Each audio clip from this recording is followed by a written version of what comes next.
Semoga Allah teguhkan ilmu kita, Allah teguhkan iman kita, agar senantiasa istiqomah di jalan Allah sampai akhir hayat. Kepada Ustaz Ahmad Susilo, kami silakan.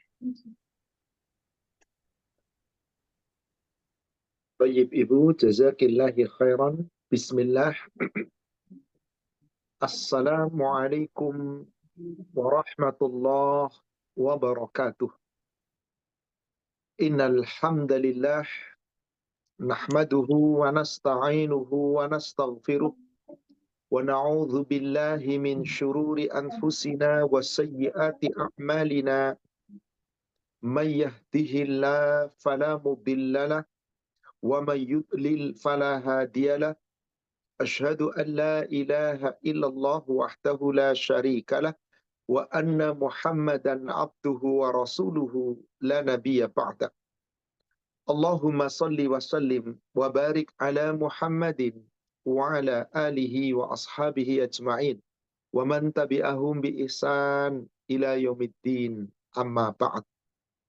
Ya ayyuhalladzina amanu taqullaha haqqa tuqatih wa la tamutunna illa wa antum muslimun. Ya ayyuhalladzina amanu taqullaha wa qulu qawlan sadida yuslih lakum a'malakum wa yaghfir lakum dhunubakum wa may yuti'illaha wa rasulahu faqad faza fawzan 'azima. Ma'asyiral muslimin wal muslimat rahimani wa rahimakumullah. Bapak Ibu jamaah Majelis Taklim Askia yang semoga dirahmati Allah. Alhamdulillah pada pagi hari ini insyaallah kita akan mengkaji sebuah kajian dengan tema demi jiwa serta penyempurnaannya. Semoga apa yang akan kita kaji insyaallah membawa manfaat bagi kita, menambah ilmu kita, meningkatkan iman dan takwa kita, dan kita lebih menjaga jiwa kita agar senantiasa tunduk kepada Allah. Salawat serta salam semoga terlimpahkan, tercurahkan kepada Nabi kita Rasulullah Muhammad sallallahu alaihi wasallam. Semoga tercurah kepada seluruh keluarga, sahabat, dan seluruh pengikutnya hingga yaumil akhir. Saudara sekalian, ketika Allah menciptakan jiwa manusia, yaitu saat ruh dipertemukan dengan jasad, Allah menciptakan jiwa kita, Allah awali dengan sumpah. Sampai ada ayat Al-Quran yang bersumpah 9 kali dalam rangka sumpah tentang penciptaan jiwa kita. Artinya, Allah tidak main-main. Allah bersungguh-sungguh dalam penciptaan manusia. Hanya manusianya kadang-kadang bermain-main. Seenaknya, berbuat sesukanya, tidak ikut aturannya. Padahal Allah menciptakan manusia dengan sungguh-sungguh dan tidak main-main. Sampai-sampai tadi Allah bersumpah untuk penciptaan jiwa kita itu sampai 9 kali sumpah berturut-turut. 1 kali sumpah saja kita nggak boleh main-main. Ini 9 sumpah. Sumpah yang dipakai oleh Allah adalah sumpah dengan nama waktu. Waktu malam, waktu siang. Sumpah dengan nama ciptaan Allah. Demi bulan, demi matahari. Dan ini saudaraku sekalian yang semoga dirahmati Allah, menunjukkan bahwasanya penciptaan manusia bagi Allah adalah sesuatu yang serius. Berarti kita harus lebih serius lagi dalam menghadapi kehidupan kita. Karena Allah ciptakan kita bukan untuk main-main. Dan Allah ciptakan kita hanya untuk sementara di dunia kehidupannya. Ada kehidupan yang abadi yang lebih baik daripada kehidupan yang sekarang ini. Saudaraku seiman yang semoga dirahmati Allah. Untuk itu pada kesempatan pagi ini insya Allah kita akan menguraikan terkait dengan ayat-ayat Al-Quran maupun hadis terkait dengan jiwa manusia. Mari kita sama-sama buka surat Asy-Syams, surat 91. Surat yang terdiri dari 15 ayat. Dan sampai dengan ayat ke-6 itu tersebut 9 kali sumpah. Kemudian 2 sumpah berikutnya di ayat yang ke-7 2 kali sumpah tentang jiwa kita. Mari sama-sama kita membuka ayat ini. Salawat serta salam semoga terlimpahkan, tercurahkan kepada Nabi kita Rasulullah Muhammad sallallahu alaihi wasallam. Semoga tercurah kepada seluruh keluarga, sahabat dan seluruh pengikutnya hingga yaumil akhir. Allah Subhanahu wa taala berfirman, A'udzu billahi minasyaitonir rajim. Bismillahirrahmanirrahim. Wasyamsi wadduhaha. Demi matahari dan demi sinarnya di waktu pagi. Ini waktu duha. Ada 2 sumpah di situ. Demi matahari dan demi waktu duha. Wal qamari idza talaha, di ayat yang keduanya. Demi bulan apabila mengiringi waktu malam. Wan nahari idza jallaha, demi siang apabila menampakkannya terang benderang. 4 sumpah di sini. Wasyamsi 1 sumpah, wadduhaha dan demi waktu duha 2 sumpah, wal qamari idza talaha 1 sumpah, wan nahari idza jallaha demi waktu siang apabila telah menampakkan 1 sumpah. Jadi sudah 4 sumpah dari 3 ayat ini. Kemudian sumpah berikutnya, ayat keempat. Wal laili idza yaghshaha, demi malam apabila menutupinya. Yaitu malam apabila menutupi terang benderang di waktu siang. Terjadilah gelap gulita. Kemudian Allah bersumpah 2 kali kembali di ayat yang kelimanya. Wassama'i wa ma banaha. Dan demi langit dan demi pembinaannya yang sangat menakjubkan. Kita lihat langit diciptakan oleh Allah 7 lapis dan tetap dibina di atas tegak. Tidak pernah runtuh kecuali Allah menghendaki langit. Ditutup dengan sumpah yang keenam. Wal ardi wa ma tahaha. Demi bumi serta demi penghamparannya. Jika kita melihat ayat ini, saudara sekalian, ada 9 sumpah. Ayat pertama 2 sumpah. Ayat kedua 1 sumpah. Ayat ketiga 1 sumpah. Ayat yang keempat 1 sumpah. Kemudian ayat yang kelima 2 sumpah. Jadi 7. Ayat yang keenam 2 sumpah. 9 totalnya. Untuk apa Allah bersumpah sampai 9 kali ini? Untuk ayat yang ke-7. Wa nafsi wa ma sawwaha. Demi jiwa serta demi pencempurnaan ciptaannya. Inilah tema yang kita ambil, saudara sekalian. Demi jiwa serta demi penyempurnaannya. Jiwa kita disempurnakan oleh Allah. Maka ketika Allah bersumpah untuk penciptaan diri kita, jiwa kita ketika disempurnakan oleh Allah, tubuh yang sempurna di dalam rahim, ditiupkan ruh ke dalam tubuh kita, saat itulah Allah kemudian menggunakan sumpah ini. Wa nafsi wa ma sawwaha. Demi jiwa serta penyempurnaan jiwa tersebut. Maka Allah berikan jalan kepada seluruh jiwa manusia yang Allah ciptakan. 2 jalan. Di ayat yang ke-8. Fa'alhamaha fujuraha wa taqwaha. Maka Allah mengilhamkan kepada jiwa yang disempurnakan tadi 2 jalan. Ada jalan fujur, yaitu jalan sesat, jalan yang buruk, jalan kejahatan. Wa taqwaha, dan ada jalan yang lurus, yaitu jalan ketakwaan. Jadi setiap manusia diciptakan oleh Allah, Allah berikan 2 jalan. Ada jalan lurus, ada jalan bengkok. Jalan yang lurus adalah keimanan, jalan bengkok adalah kekufuran.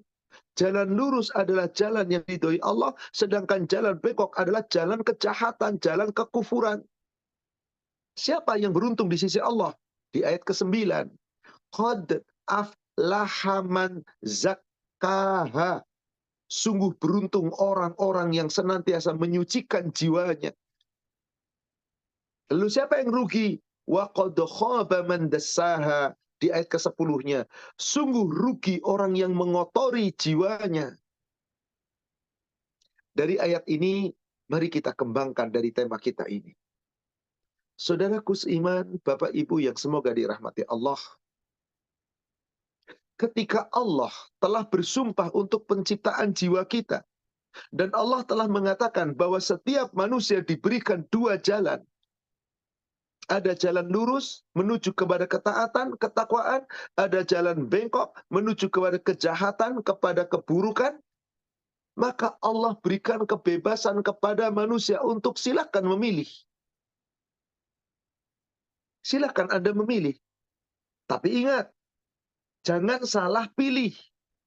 Yang menyucikan jiwanya, mereka beruntung. Yang mengotori jiwanya, mereka rugi. Anda diberi pilihan oleh Allah. Mau Anda kotori menuju kepada kekufuran, menuju kepada kefajiran, kedurhakaan, kesesatan, atau mau Anda sucikan jiwa Anda menuju kepada ketaatan. Silahkan Anda yang memilih. Maka saudara sekalian, tidak ada satupun manusia diciptakan oleh Allah kecuali Allah pasti memberikan petunjuk. Dan yang Allah inginkan petunjuk itu adalah petunjuk jalan lurus. Tapi ada yang bersyukur menempuh jalan ketakwaan, ada yang tidak bersyukur, dia kufur menempuh jalan kesesatan, yaitu orang-orang yang mengingkari Allah. Sungguh, Allah telah berikan itu kepada manusia. Setiap manusia dilahirkan, Allah berikan dua jalan. Jalan lurus, jalan bengkok. Tinggal manusia memilih, mau kemana Anda? Mau memilih jalan yang lurus, hak, selamat Anda, beruntung. Mau memilih jalan yang bengkok, silakan, rugi Anda, sengsara. Allah bebaskan untuk kita. Silakan Anda memilih. Di surat 76, surat Ad-Dahr, di ayat yang ketiga, Allah Subhanahu wa taala berfirman, Inna hadaina hussabil. Sesungguhnya kami telah memberikan kepada manusia petunjuk jalan lurus. Jadi sesungguhnya Allah telah menunjuki jalan lurus. Tiap manusia diciptakan oleh Allah, Allah sudah memberikan jalan lurus. Imma syakiran, ada yang mau bersyukur, yaitu yang menempuh jalan yang lurus, yang selalu menuju kepada ketakwaan. Wa imma kafuro, tapi ternyata ada pula yang sebagiannya memilih kekufuran. Ada yang memilih jalan lurus, ada yang memilih kekufuran. Maka silakan manusia diperintahkan oleh Allah memilih. Anda mau kufur, silakan, Allah nggak bakal rugi. Anda bersyukur, silakan, Allah nggak bakal untung. Yang rugi dan yang untung adalah bagi masing-masing.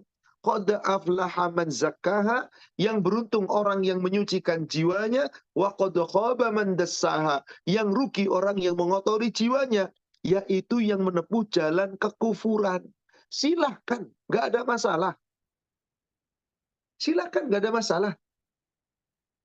Maka Allah berfirman di surat Az-Zumar, surat 39, ayat yang ke-7.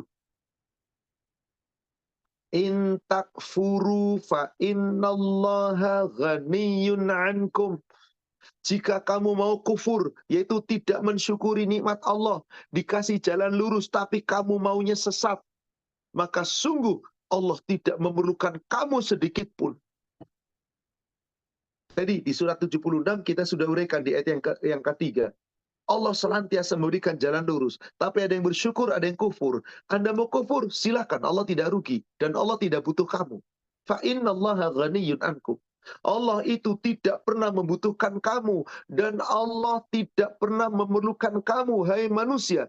Tapi ingat, jika kamu tidak bersyukur kepada Allah, mengotori jiwamu, wala yardha li'ibadihil kufr.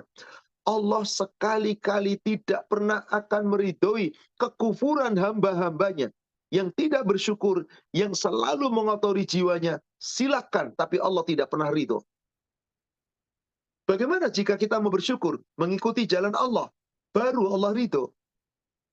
Wa in tashkuru yardohu lakum. Dan jika kamu bersyukur, yaitu membersihkan jiwamu, menyucikan jiwamu, selalu mentaati aturan Allah, maka Allah meridhoi kamu. Wala taziru waziratu wizra ukhra. Ingat, ketahuilah, seseorang yang berdosa tidak bisa dibebankan kepada orang lain. Orang yang mengotori jiwanya selalu bergelimang dengan dosa, silahkan Anda tanggung dosa Anda. Nggak bisa dibebankan kepada orang lain. Orang-orang yang durhaka kepada Allah, silahkan Anda durhaka. Tapi Anda yang akan menanggung dosa Anda, tidak bisa dibebankan kepada yang lain. Summa ila rabbikum marji'ukum. Kemudian hanya kepada Rabbmu, kamu semua akan dikembalikan. Fayunabbi'ukum bima kuntum ta'malun. Subhanallah. Kelak nanti di yaumil akhir, Allah akan mengembalikan kamu dan akan memberitakan kepadamu seluruh apa yang telah kamu kerjakan di dunia. Yang di dunia selalu perbuatannya mengotori jiwanya, silakan Allah balas nanti di akhirat. Yang di dunia senantiasa menyucikan jiwanya, silakan pun dibalas oleh Allah nanti di yaumil akhir, di akhirat. Tapi berupa nikmat dalam surga. Semua akan dibeberkan. Innahu alimun bidzati sudur. Bahkan sungguh Allah mengetahui apa yang tersimpan di dalam dadamu. Allah senantiasa mengetahui bahkan isi hati kita, saudara sekalian. Maka jelas dari ayat ini bahwasanya wahai manusia, kalian itu sesungguhnya tidak bisa memilih. Kalau Anda salah pilih, sesungguhnya Anda rugi. Tapi ayatnya mengatakan silahkan, kata Allah. Yang mau kufur silahkan. Tapi Allah Maha Kaya, Allah nggak butuh kamu. Allah nggak memerlukan kamu. Terserah Anda, Allah nggak bakal rugi. Tapi kalau kamu mau bersyukur, baru Allah ridho. Bagaimana cara kita bersyukur? Sucikan jiwa kita. Syukuri nikmat Allah. Dengan cara kita lakukan untuk menjadikan sarana untuk mendekatkan diri kepada Allah. Maka saudaraku seiman yang semoga dirahmati Allah. Hidup ini pilihan, betul. Tapi jangan salah pilih. Allah menginginkan kita senantiasa menuju kepada ketaatan. Sucikan jiwa kita. Tapi ketika Anda mau memilih dan salah pilih, resiko tanggung Anda sendiri. Maka Allah tidak pernah memaksa dalam urusan agama. La ikraha fiddin. Seperti yang Allah firmankan di surat Al-Baqarah, surat 2, ayat 256. Setelah ayat kursi, yaitu ayat kursi surat Al-Baqarah 255, Allah berfirman di ayat berikutnya, di ayat ke-256. La ikraha fiddin. Tidak ada paksaan dalam beragama. Tidak ada paksaan dalam seseorang mau menganut agama. Apa yang akan Anda ambil agamanya? Silakan. Tidak ada paksaan. Kita boleh milih.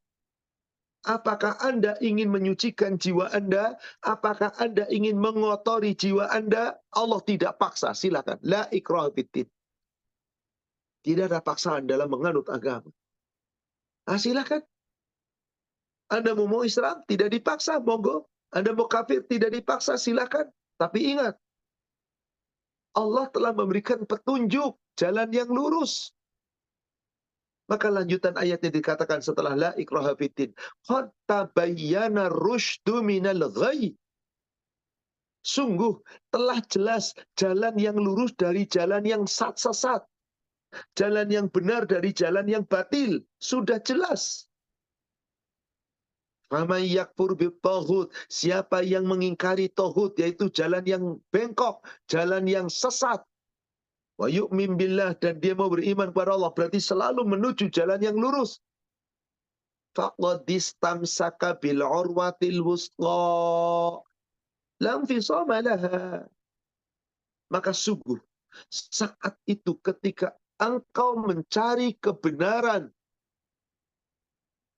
berpegang teguh dengan tali yang sangat kuat dari mengikuti aturan Allah, yaitu beriman kepada Allah. Karena dikatakan wa may yu'min billah, dan siapa yang beriman kepada Allah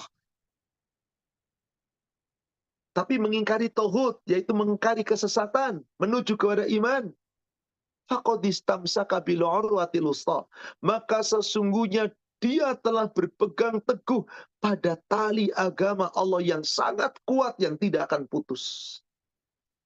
lam fisama laha. Wallahu sami'un alim. Dan sungguh, Allah adalah zat yang maha mendengar dan Allah maha mengetahui. Saudara sekalian, bukankah ayat ini sangat jelas?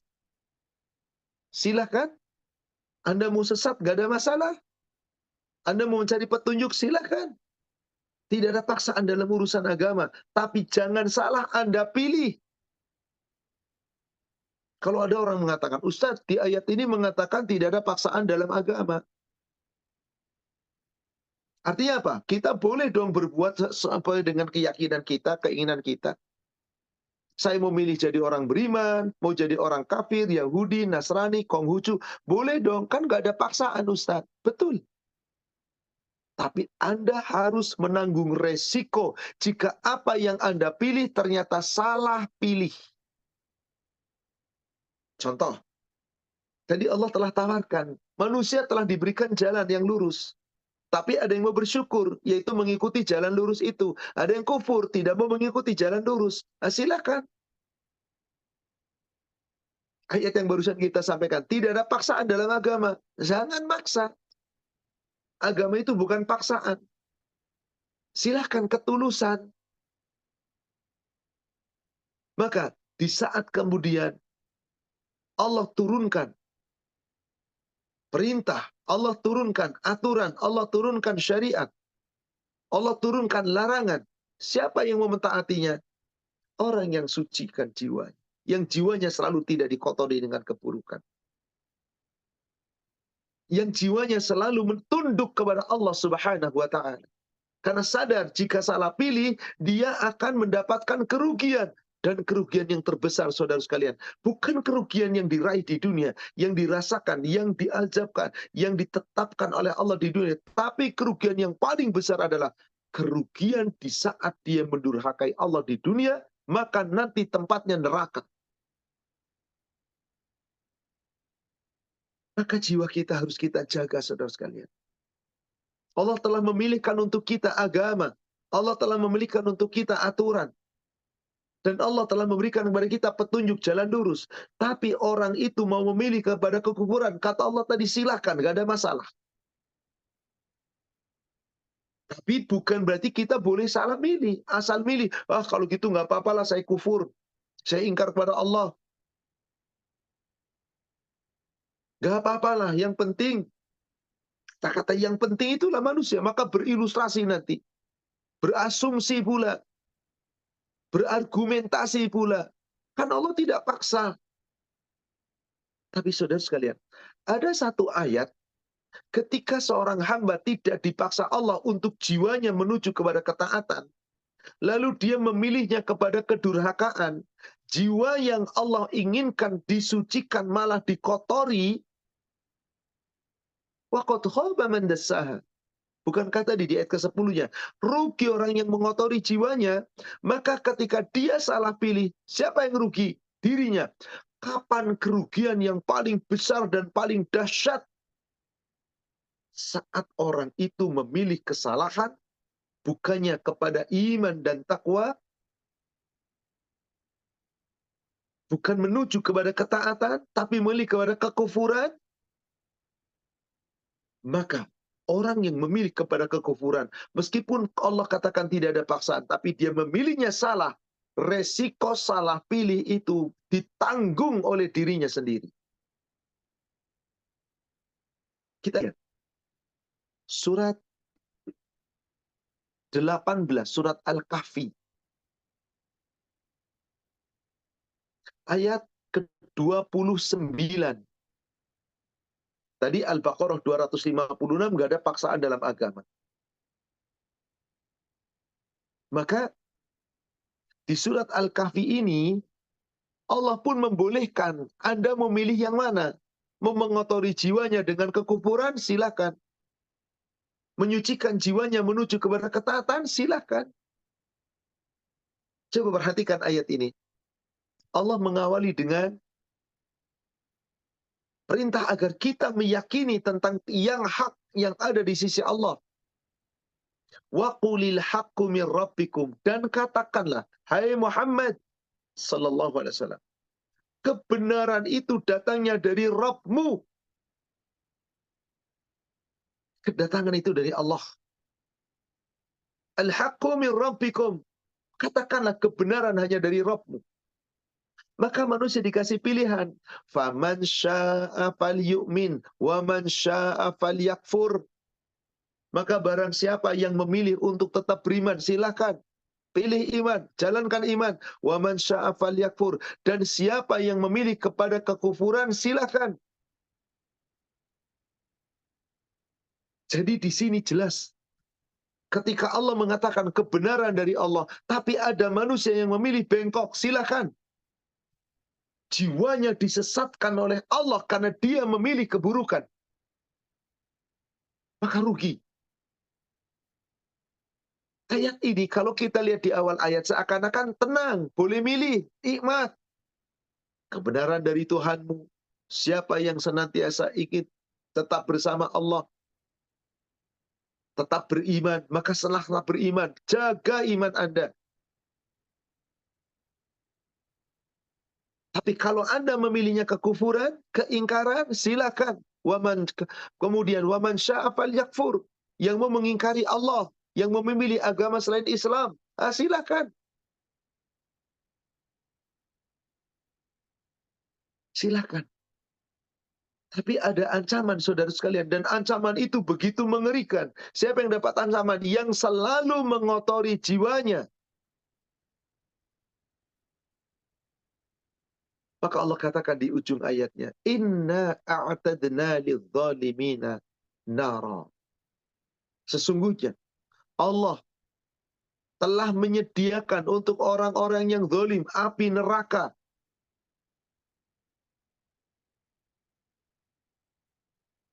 Nara. Ahata bihim suratikuha.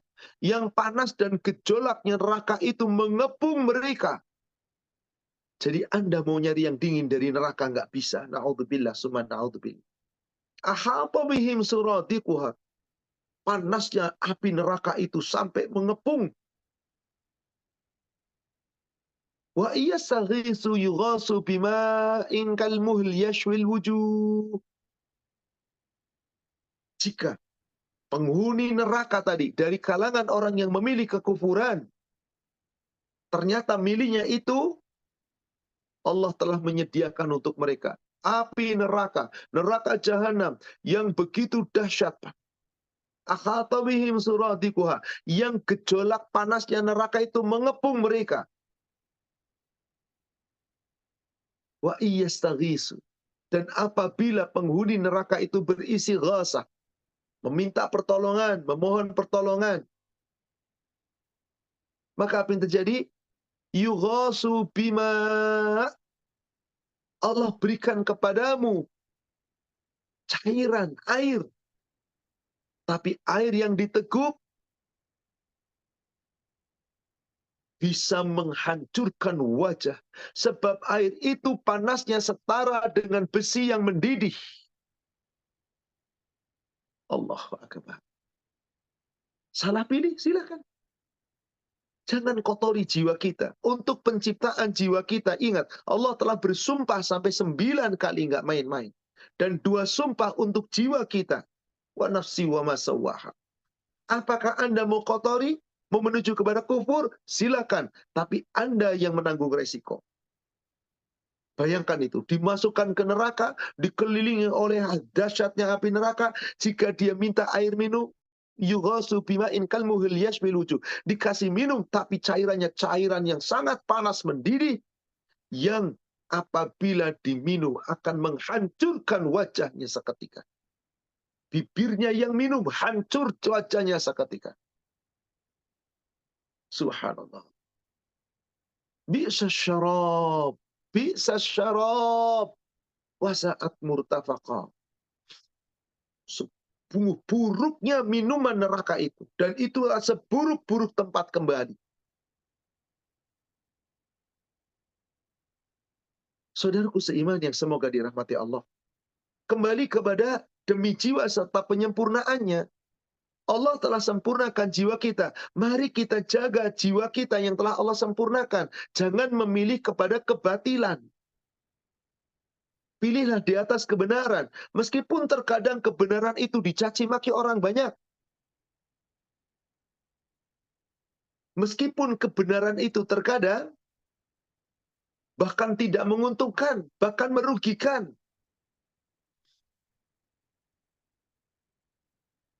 Apakah kita ingin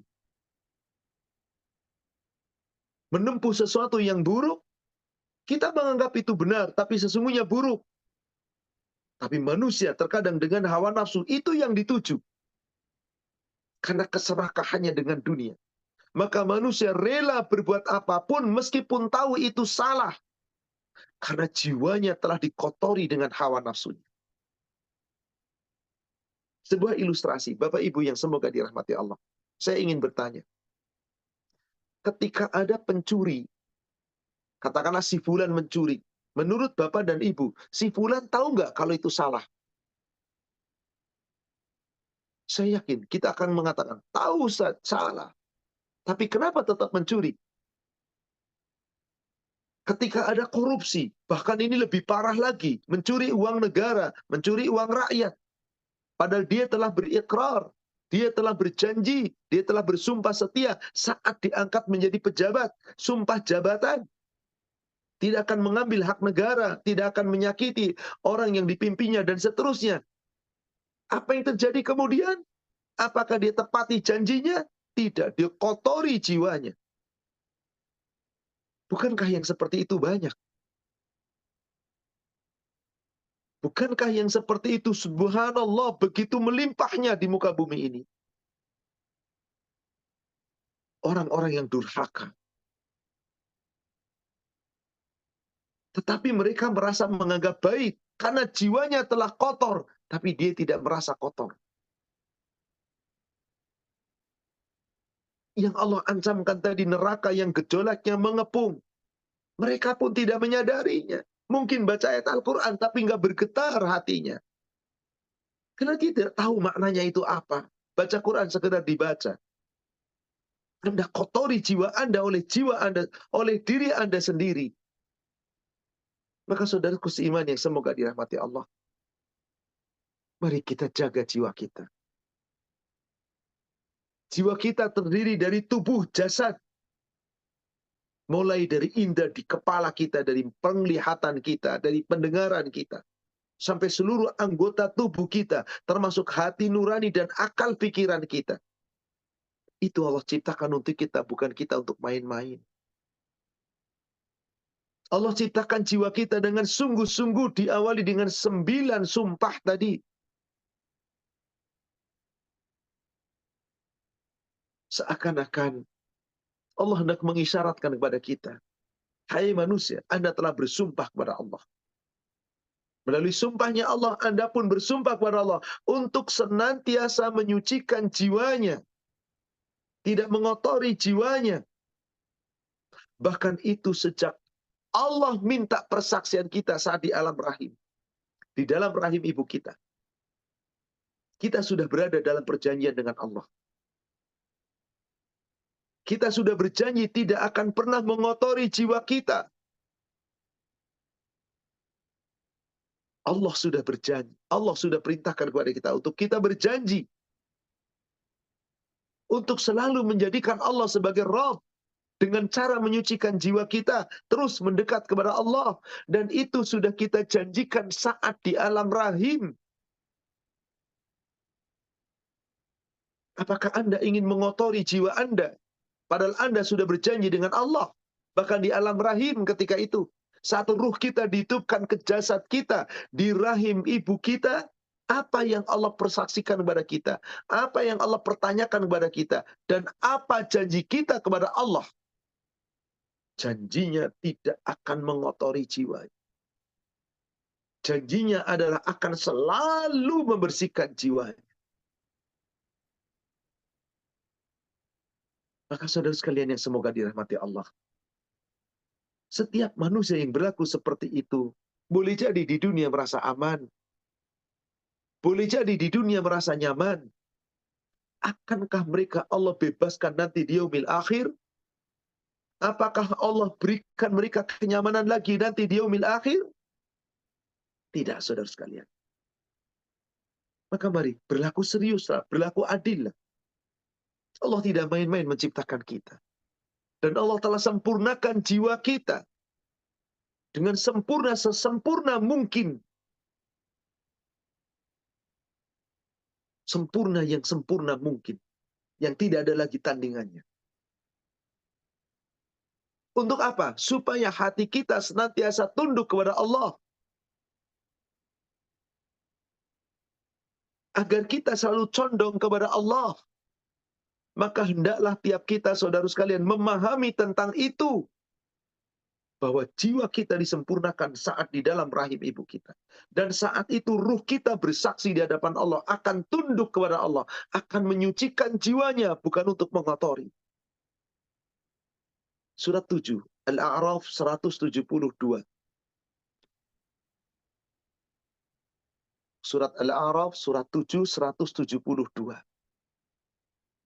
Wa idh akhadha rabbuka min bani Adam min zuhurihim hurriyatahum wa ashhadahum ala anfusihim alastu bi rabbikum qalu bala syahidna.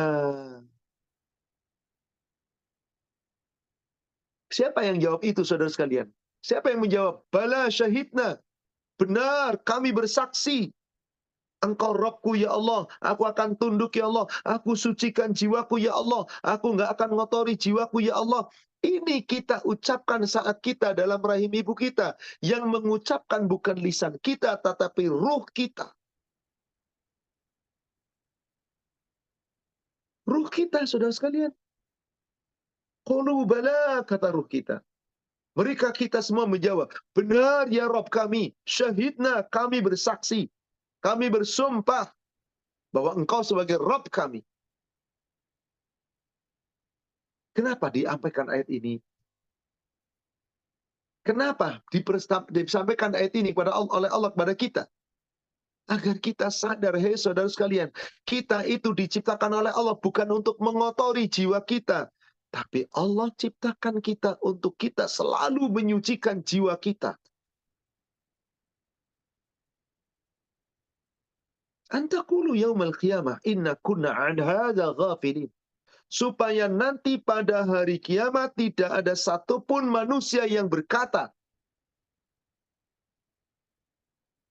inna kunna an hadza ghafilin.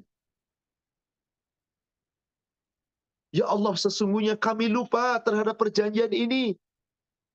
Sesungguhnya kami lengah terhadap perjanjian ini. Ini kalimat-kalimat yang akan terucap di yaumil akhir bagi orang-orang yang telah diciptakan dengan penyempurnaan jiwanya sesempurna mungkin, tapi mendurhakai Allah. Maka mereka akan menghindar dari Allah. Mereka akan mencari hujah untuk membela dirinya di hadapan Allah, tapi Allah tidak akan terima. Saudaraku seiman yang semoga dirahmati Allah, ketika Allah telah menyampaikan ayat-ayat ini kepada kita, jiwa kita senantiasa berada dalam genggaman Allah, yang tidak mungkin kita bisa bergerak, bisa berbuat kecuali atas izin Allah. Maka seyogianya kita selalu minta kepada Allah agar jiwa kita selalu bersih dari hawa nafsu yang buruk, dari perkataan yang buruk, amal-amal yang buruk.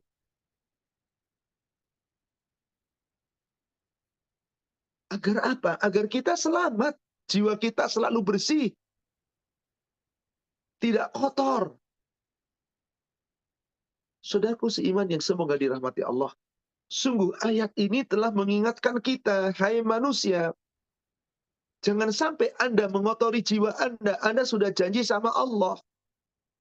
Kalau Anda janji sama Allah, maka Anda harus mu'ahadah, selalu merasa dalam perjanjian dengan Allah. Nggak boleh Anda curangi, nggak boleh Anda khianati. Kalau Anda khianati berarti Anda mengotori jiwa Anda. Anda mengotori jiwa Anda. Dan Allah tidak akan ridho.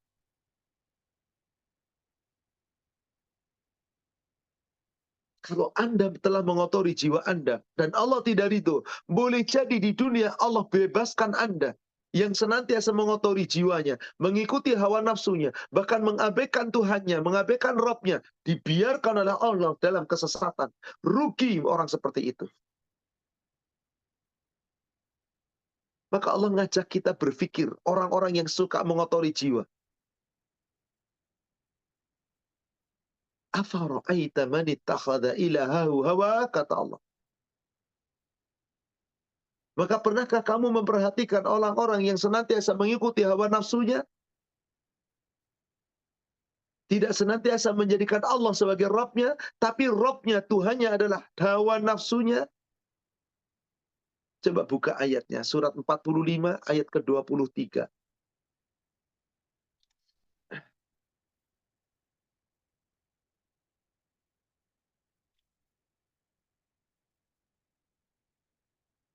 Afara'aita man ittakhadha ilahahu hawa.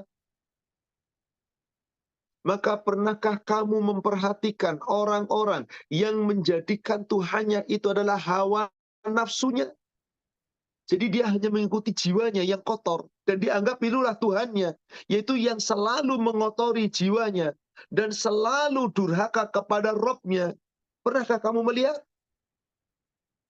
Kalau ada orang yang seperti itu, kata Allah, fa'adallahu Allahu ala ilmin. Maka Allah akan membiarkan dia dalam keadaan sesat. Wa khatama ala sam'ihi, dan Allah akan menutup atas pendengarannya. Wa qalbihi, Allah tutup hatinya.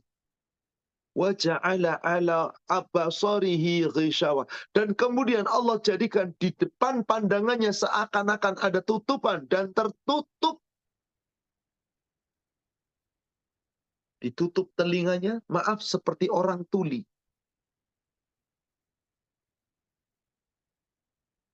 Subhanallah. Ditutup pendengarannya kayak orang tuli, ditutup penglihatannya kayak orang buta, plus ditutup hatinya. Wa ja'ala ala sam'ihi, Allah jadikan ditutup dengan pendengarannya tadi. Wa qalbihi, Allah tutup hatinya. Wa ja'ala ala basarihi syawa. Sudah tertutup, Allah jadikan pula di hadapan pandangannya tutupan. Seakan-akan gak pernah ada yang bisa dilihat. Siapa mereka? Orang yang mengotori jiwanya. Orang yang senantiasa mengotori jiwanya. Ditutup oleh Allah dari pendengarannya. Nggak bisa mendengar yang baik lagi. Ditutup penglihatannya, nggak bisa lihat yang baik lagi. Ditutup hati nuraninya, nggak pernah bisa bergerak untuk kebaikan lagi. Maka orang itu sesat. Kenapa? Karena mengotori jiwanya. فَمَنْ يَهْدِهِ مِنْ بَعْدِ اللَّهِ أَفَلَا تَذَكَّرُونَ. Kalau orang sudah kemudian lalai, hanya mengikuti hawa nafsunya, jiwa yang kotor yang selalu dikotorinya, sehingga Allah tidak memberikan petunjuk, lalu siapa yang akan memberikan petunjuk setelah Allah membiarkan dia sesat? فَمَنْ يَهْدِهِ مِنْ بَعْدِ اللَّهِ. Siapa yang bisa memberikan petunjuk ketika Allah telah membiarkan dia dalam keadaan sesat? Karena hanya mengikuti hawa nafsu, mengotori jiwanya.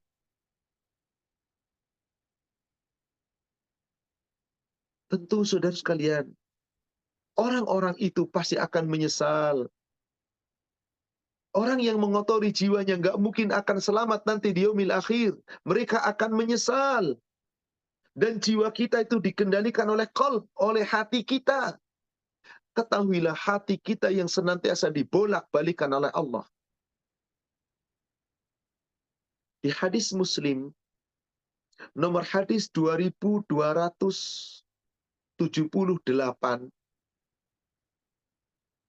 silakan dibaca. Muslim 2278.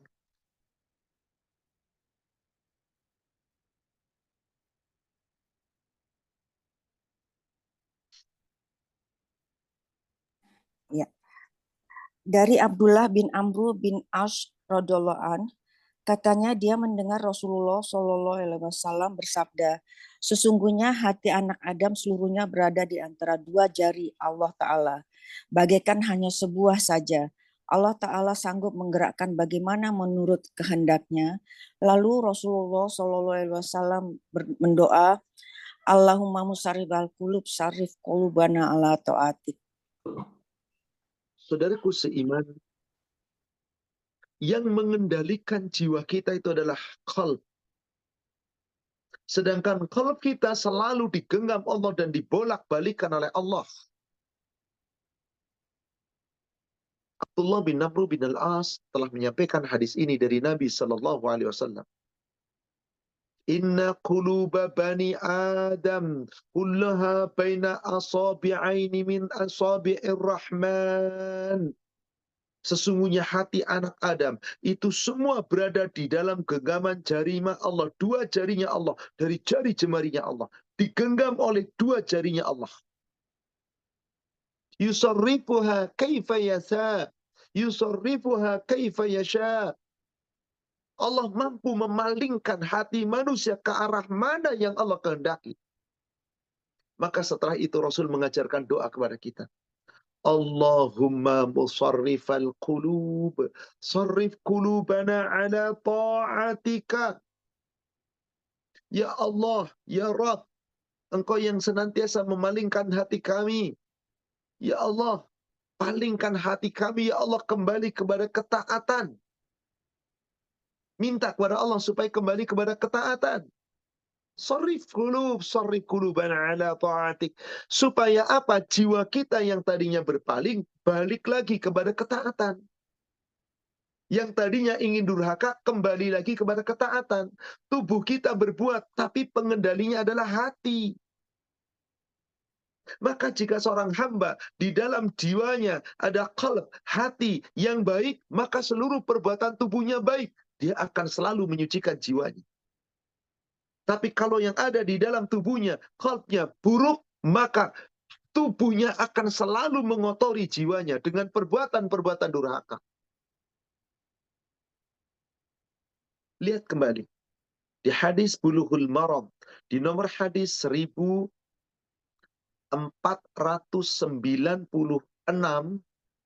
PDF 1414. 1496 yang di PDF 1514. Bentar. 96. 1496 ya Pak. Silakan Ibu baca. Oke. Dari Nu'man. Bismillahirrahmanirrahim. Dari Nu'man bin Bashir, ia berkata, saya dengar Rasulullah Shallallahu Alaihi Wasallam bersabda, sambil Nu'man masukkan dua jarinya di dua kupingnya. Sesungguhnya yang halal nyata dan yang haram nyata.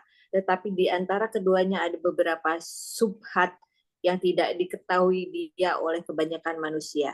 Oleh itu barang siapa jauhi subhat sesungguhnya ia telah bersihkan agamanya dan dirinya. Dan barang siapa termasuk di dalam subhat, dikhawatiri akan termasuk pada haram. Sebagaimana gembala yang menggembala dikelilingin batas. Tidak lama ia akan jatuh padanya. Dan diketahuilah bahwa tiap-tiap milik ada batasnya. Dan ketahuilah bahwa batas Allah ialah larangan-larangannya. Dan ketahuilah bahwasanya di tubuh itu ada sekepal daging yang apabila ia bersih, bersihlah tubuh semuanya. Dan apabila ia rusak, rusaklah tubuh semuanya. Dan ketahuilah, ialah hati. Silakan kita ring dari ayat ini. Mari kita renungkan.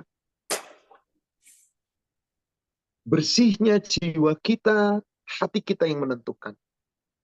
Kotornya jiwa kita pun hati kita yang menentukan.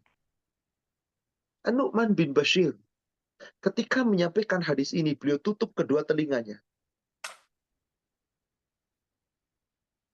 Ditutup. Apa maksudnya menutup kedua telinganya? Dia tidak ingin mendengar dari siapapun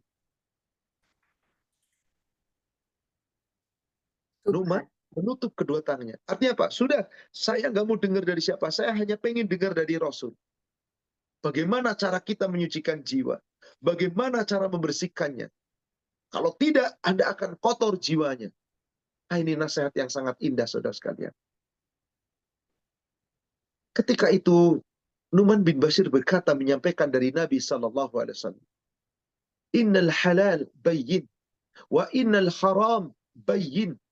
Wa bainahuma mushtabihat la ya'lamuhunna katsirun minan nas. Rasul bersabda, sesungguhnya yang halal itu jelas. Silahkan hai saudaraku yang beriman, ambil yang halal. Wal halal wal haram bayyin. Yang haram juga jelas, tinggalkan semua yang haram. Wa bainahuma mustabihat. Tapi adalah yang haram dan yang haram ini di tengah-tengah sesuatu yang samar yang disebut mutasyabihat. La ya'lamuhunna katsirun minan nas. Yang kebanyakan manusia tidak mengetahui hukum itu. Apakah halal, apakah haram? Maka Rasul perintahkan, jika itu halal, baik, ambil. Jika itu haram, pasti buruk, tinggalkan. Jika itu syubhat, belum jelas halal haramnya, Rasul berpesan tinggalkan.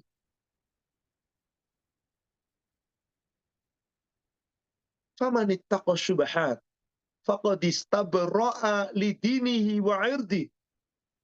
Jika kamu berani meninggalkan yang syubhat, maka agamamu selamat, kehormatanmu keselamat.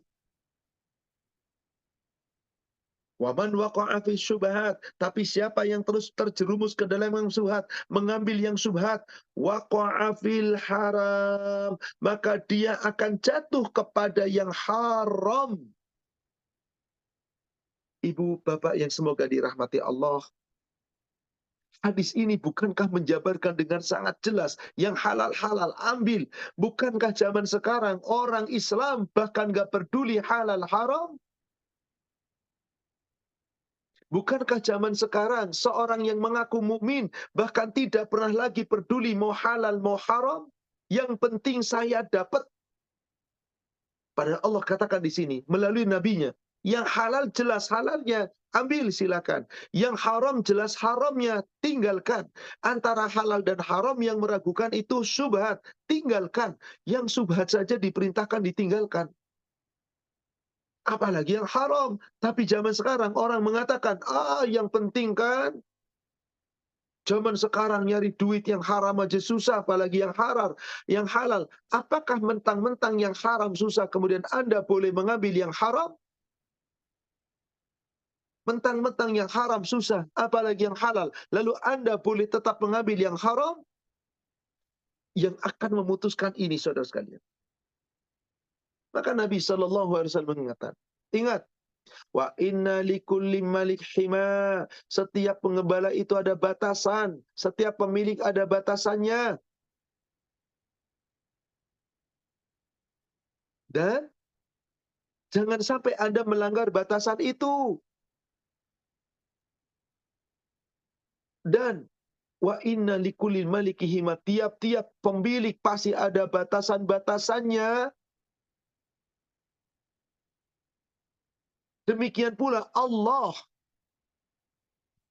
Allah pun memiliki batasan. Batasannya adalah wa ima'illahi haramahu. Yang batasan Allah itulah yang diharamkan Allah. Jangan diambil. Subhat pun tadi haram. Jangan diambil. Ala, kata Rasulullah di ujung hadisnya. Ketahuilah. Inna fil jasadi mudghah. Sesungguhnya di seluruh tubuh manusia ada sekepal daging. Idza salahat salahal jasadu kulluh. Apabila sekepal daging itu baik, seluruh tubuhnya menjadi baik.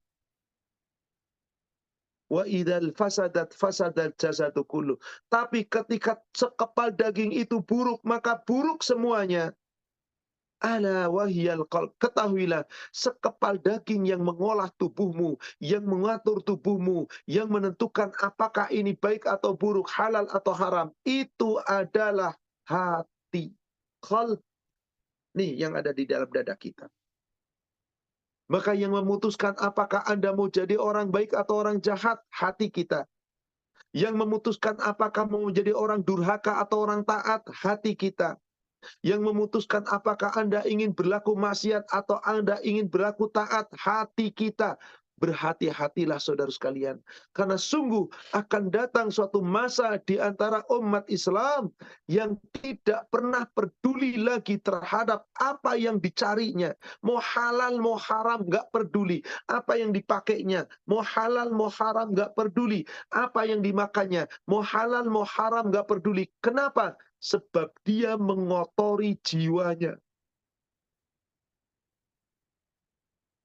Hati kita yang menentukan, saudara sekalian.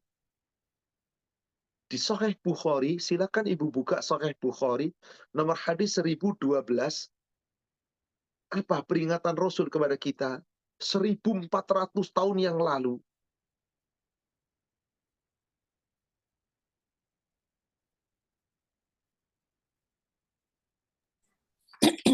Dari Abu Hurairah radhiyallahu anhu, dari Nabi Shallallahu alaihi wasallam, sabdanya, bakal datang kepada manusia suatu masa di mana orang tidak peduli akan apa yang diambilnya, apakah dari yang halal ataukah dari yang haram. 1400 tahun yang lalu Rasul sudah mengingatkan. Betulkah kenyataan itu sekarang? Tepat sekali. Andai dia orang yang non-muslim, orang kafir, terserah dia nggak tahu halal haram. Dia nggak peduli. Tapi yang tercela adalah orang Islam. Sekarang sudah nggak peduli halal haram. Maka Rasul mengingatkan kepada kita dari Abu Hurairah. Ali Nabi sallallahu alaihi wasallam, dari Nabi sallallahu alaihi wasallam. Qala, beliau bersabda, ya'ti 'alan nasi zamanun, nanti kelak akan datang sepeninggalku di atas manusia, ada sebuah zaman pada manusia itu. Ada suatu masa bagi para manusia. La yubalil mar'u ma akhadha minhu. Orang tidak lagi peduli apa yang dicarinya, apa yang diambilnya untuk mendapatkan dunianya. Amin halal, amin haram. Apakah ini dia dicari dengan cara yang halal? Apakah ini yang haram? Halal haram, gak peduli. Padahal Rasul tadi mengingatkan, yang halal boleh kamu ambil, yang haram tinggalkan, yang syubhat saja tinggalkan. Sekarang boro-boro syubhat haram saja diambil. Kenapa? Dia kotori jiwanya. Dia kotori jiwanya. Tapi mereka tidak punya rasa takut. Kenapa selalu kotor jiwanya? Sebab cintanya terhadap dunia terlalu berlebihan. Cintanya terhadap dunia seakan-akan segala-galanya. Maka untuk meraih dunia dia nggak peduli meskipun harus meninggalkan aturan Allah. Meskipun harus melawan hak-hak Allah. Meskipun harus menerjang yang diharamkan oleh Allah. Maaf saudara sekalian, ini nyata. Sungguh demi Allah ini nyata. Karena ini sebuah peringatan. Rasul sudah mengingatkan. Orang yang senantiasa menyucikan jiwanya, mendapat peringatan seperti ini, dia akan berhati-hati. Tapi orang yang kotor jiwanya nggak peduli dengan peringatan. Karena sudah terlanjur jatuh cinta dengan yang namanya harta. Sudah terlanjur jatuh cinta dengan yang namanya dunia. Maka berbuat salah pun, berbuat haram pun, dia nggak peduli saudara sekalian. Berbuat haram dia tidak takut. Inna lillahi wa inna ilaihi rajiun. Dan ini nyata. Kenapa? Karena terlalu cinta dengan harta. Dia menjambakan dirinya dengan harta. Dinar, dirham, dan pakaian yang indah. Dunia dan seisinya. Bukannya dia menghambakan diri kepada Allah. Saudara sekalian, Rasulullah SAW telah memberikan kepada kita peringatan-peringatan. Dan peringatan itu nggak boleh kita abaikan. Lihat kembali di kitab Bulughul Maram. Silakan dilihat di kitab Bulughul Maram, hadisnya nomor hadis nomor 1500 yang PDF, nomor hadis 1514. 1515 yang di Bulughul Maram biasa nomor hadis 1514. 1497, afwan. 1497 Bulughul Maram, PDF-nya 1515. 497.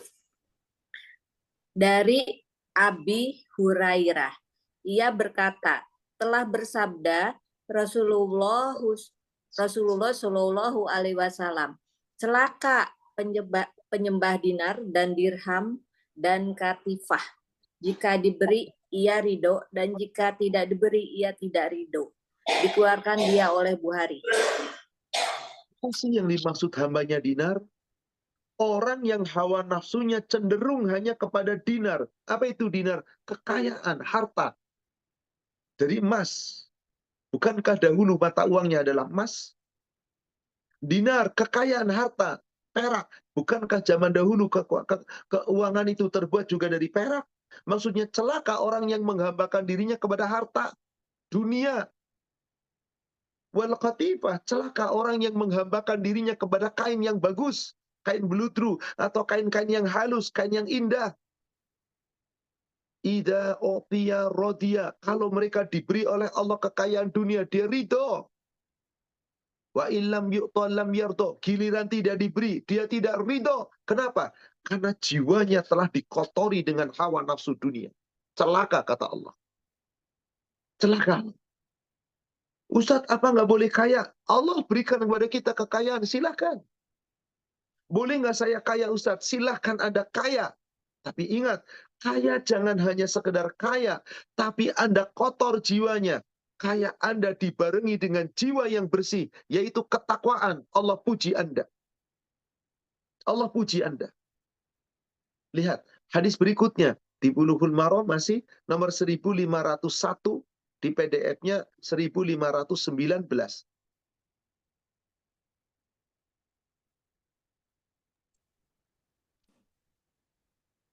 Dari Sal bin Sad. Ia berkata, telah datang seorang laki-laki kepada Nabi Shallallahu Alaihi Wasallam, lalu berkata, ya Rasulullah, unjukkanlah kepada saya satu amal yang apabila saya amalkan dia, niscaya Allah kasih kepada saya dan manusia kasih kepada saya. Maka sabdanya, bersuhudlah dari dunia, niscaya Allah kasih kepadamu, dan berzuhudlah dari apa yang di tangan manusia. Niscaya manusia kasih kepadamu. Diriwayatkan dia oleh Ibnu Majah dan lainnya, dan sanadnya hasan. Ibu, ini adalah peringatan Allah kepada kita untuk kita berlaku zuhud. Untuk kita berlaku zuhud. Ketika seorang sahabat meminta kepada Rasulullah SAW nasihat, ya Rasulullah, dullani ala amalin. Ya Rasulullah, tolong tunjukkan kepadaku satu amal. Idza amaltuhu ahabbani Allah wa ahabbani an-nas. Kalau aku mengamalkan satu amal ini, Allah mencintaiku, manusia pun mencintaiku. Ternyata jawaban Rasul sederhana. Izhad fid dunya. Berzuhudlah kamu di dunia meskipun kamu punya kekayaan melimpah ruah. Jangan sombong. Jaga jiwa Anda, jangan dikotori dengan harta Anda. Apabila Anda ternyata tidak dapat banyak, orang lain lebih banyak dari Anda, tetap zuhud kepada manusia. Ini urusan Allah, Anda pasti dicintai manusia. Maka sekali lagi, saudara sekalian, Allah tidak melarang kita kaya, Allah tidak melarang kita sukses.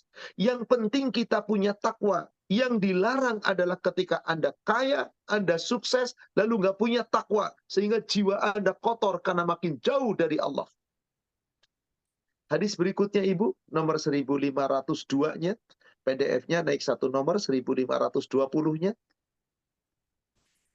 Dari Sa'd bin Abi Waqqas. Ia berkata, saya dengar Rasulullah Shallallahu Alaihi Wasallam bersabda, sesungguhnya Allah kasih kepada hamba yang berbakti, yang kaya, yang tersembunyi. Di sini Allah mencintai orang kaya, tapi bukan kayanya dicintainya. Dicintainya karena apa? Karena iman dan takwanya. Sehingga jiwanya nggak akan kotor hanya gara-gara dengan kekayaan. Innallaha yuhibbul abda ittaqi. Sesungguhnya Allah sangat mencintai seorang hamba yang bertakwa. Takwa dulu. Yang hatinya selalu dijaga. Yang Allah katakan tadi, qad aflaha man zakkaha. Allah sangat beruntung, kata Allah, sangat beruntung orang yang menyucikan jiwanya, yaitu orang yang selalu bertakwa. Wa qad khaba man dassaha. Sungguh rugi orang yang mengotori jiwanya, orang yang serakah dengan dunia, yang tidak berlaku zuhud. Ketika dikasih dunia dia lupa dengan Allah, atau dikasih sedikit dia pun lupa dengan Allah. Maka jika Anda kaya tapi dibarengi dengan takwa, wal khafi, dan tersembunyi, maksudnya Anda nggak pamer kekayaan, nggak pamer amal ibadah, nggak pamer kesuksesan, nggak pamer kepada manusia, Anda sangat dicintai Allah. Jadi tidak mengapa kita kaya, yang penting bersihkan jiwa kita. Ketakwaan, saudara sekalian. Ketakwaan, subhanallah. Maka inilah manusia diberikan kesempatan oleh Allah, kebebasan. Silahkan Anda mau pilih yang mana. Anda mau mengotori jiwa Anda, pasti Anda rugi. Anda menyucikan jiwa Anda, pasti Anda beruntung. Maka sungguh, manusia sesungguhnya telah diberikan jalan yang lurus. Hanya memang karena hawa nafsu, akhirnya manusia ingkar, dan seterusnya. Na'udzubillah. Summa na'udzubillah. Wallah alam, saudara sekalian, sepertinya waktu juga yang membatasi. Insya Allah kajian ini belum selesai. Ini baru sesi pertama. Kita akan bahas kembali, lanjutkan di sesi kedua. Insya Allah masih tentang demi jiwa serta penyempurnaannya. Bagaimana jiwa itu ketika manusia kadang-kadang dalam keadaan kotor jiwanya. Maka Allah berikan kepada manusia ada hawa nafsu. Tapi ingat, ada nafsu yang baik. Nafsu itu ada 3. Ada yang selalu mengotori jiwanya, itu namanya nafsu ammarah bisu, yang selalu durhaka kepada Allah. Ada nafsu lawamah, orang-orang yang senantiasa menyesali akan kesalahannya. Ada pula jiwa yang memiliki nafsu yang paling baik, nafsul mutmainnah. Insya Allah kita akan bahas di pertemuan kedua di bulan yang akan datang. Insya Allah. Allah. Allahu a'lam. Untuk pertemuan sesi pertama, demi jiwa serta penyempurnaannya, kita selesaikan sampai di sini. Insya Allah kita akan lanjutkan kembali nanti. Sekarang saya kembalikan kepada admin. Silakan Ibu, kita bisa lanjutkan sesi tanya jawab. Syukron Pak, jazakallah khairan atas kajiannya hari ini. Sudah ada beberapa pertanyaan yang masuk. Pak Ustadz, ada keluarga yang tadinya Muslim, tapi kemudian murtad, padahal sudah sering ngaji, sudah sering haji, umroh, dan dia suka berargumentasi terhadap keluarga maupun orang-orang sekitarnya. Bagaimana menyikapinya, Pak? Allah tadi katakan tidak ada paksaan dalam agama. Kita sebutkan tadi di awal-awal, di Al-Baqarah 256. Kemudian kita sebutkan pula tadi Al-Kahfi surat 18 ayat 40 ayat ke-29. Gak ada paksaan. Orang ini dulunya rajin ngaji, dulunya rajin ibadah, tapi murtad. Pilihannya dia. Allah tidak pernah rugi. Dia yang rugi. Ketika dia sering berargumen, padahal sudah beberapa kali haji, umroh, dan kajian. Gak berguna semuanya itu ketika dia murtad. Maka orang yang tadinya beriman, kemudian murtad, lalu dia memilih iman dan murtad kembali, dan pada akhirnya dia murtad, Allah tidak akan memberikan apapun, dan Allah tidak mengampuni dosanya. Dan Allah tidak pernah akan memberikan pertolongan. Coba perhatikan surat 4 ayat 137. Innalladzina amanu summa kafaru summa amanu summa zdadu kufra. Sesungguhnya orang-orang yang tadinya beriman, ibadahnya haji sudah dijalankan, umroh tiap tahun, ngajinya luar biasa ibadah, tiba-tiba kok murtad, summa kafaru. Suatu ketika sadar lagi, katakanlah summa amanu, iman lagi. Tapi ketika ujungnya adalah murtad, summa kafaru, kemudian keluar dari Islam kembali, murtad kembali, maka Allah tidak pernah akan mengampuni dosanya. La yaghfirullahu lahum. Allah tidak mengampuni dosanya sedikit pun karena dia mati dalam keadaan murtad. Mati dalam keadaan dia ingkar kepada Allah. Apakah Allah rugi dengan murtadnya seseorang? Tidak.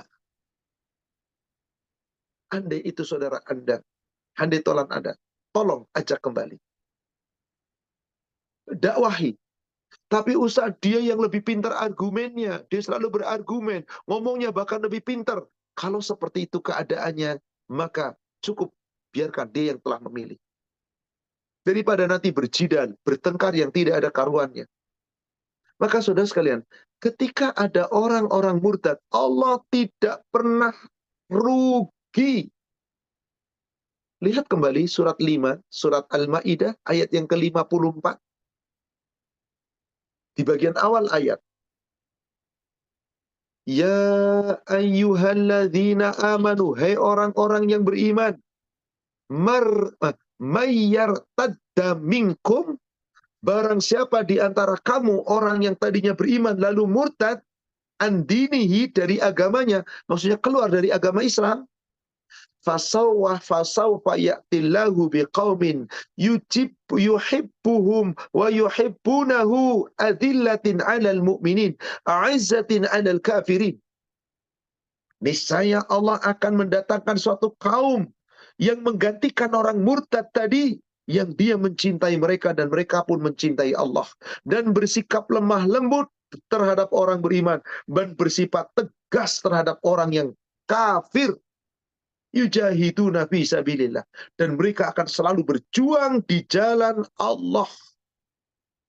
Wala yakhafuna laumata laim, dan tidak pernah akan takut kepada celaan orang-orang yang suka mencela. Sudah, pilihan mereka murtad. Biarkan saja. Allah nanti tidak akan membalasnya. Bahkan neraka tempatnya, na'udzubillah. Wallahu a'lam. Tapi kalau itu handai tolan kita, mari kita tetap rasa hati. Kita ajak. Mereka berdebat, lebih pintar ngomong, adu argumen, stop, tinggalkan. Biarkan, itu sudah menjadi tanggung jawab mereka.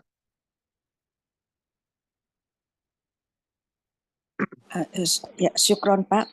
Ini pertanyaan selanjutnya adalah, Pak Ustadz, apa yang dimaksud dengan sumpah Allah dalam surat 91 ayat 5?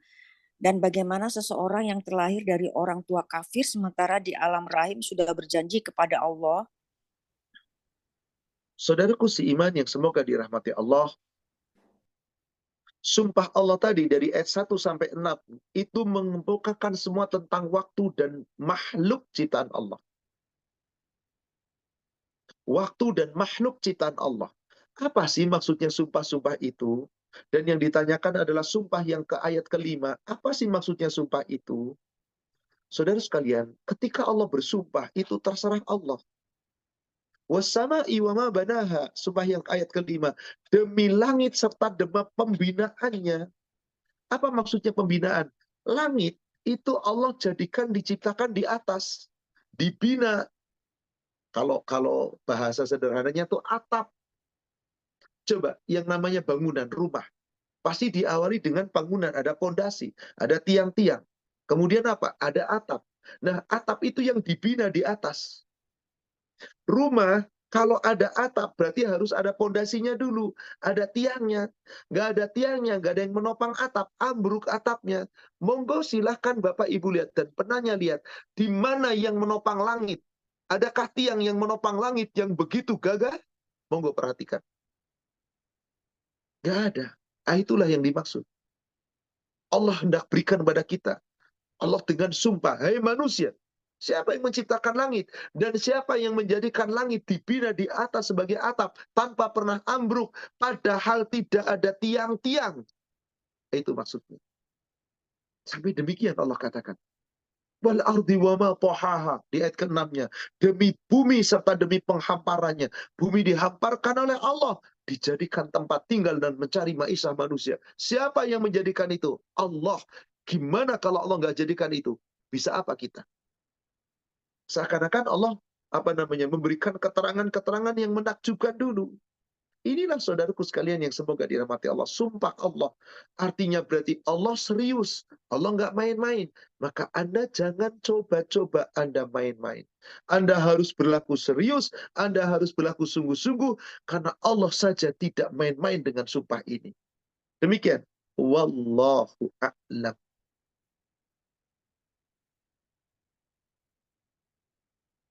Pertanyaan berikutnya, bagaimana kalau orang yang suka flexing, Pak? Maksudnya pamer di sini. Apakah termasuk dalam salah satu nafsu yang tadi dibahas? Kalau ada orang suka pamer, ya silahkan, Allah tidak akan menghalang-halangi, terserah. Tapi nanti di akhirat jangan minta pahala sama Allah. Anda pamer itu dapat pujian manusia. Berarti Anda mintanya sama manusia yang Anda minta memuji Anda. Silakan minta. Maka orang yang suka pamer gak ada apa-apanya di hadapan Allah. Maka Allah mengingatkan di hadis Muslim, nomor hadis 2506.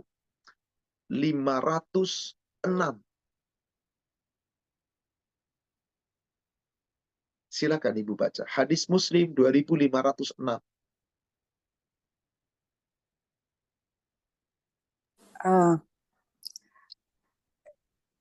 Dari Ibnu Abbas radhiyallahu anhu katanya Rasulullah Shallallahu alaihi wasallam bersabda, siapa beramal karena ingin didengar, ingin popularitas, maka Allah akan memperdengarkannya.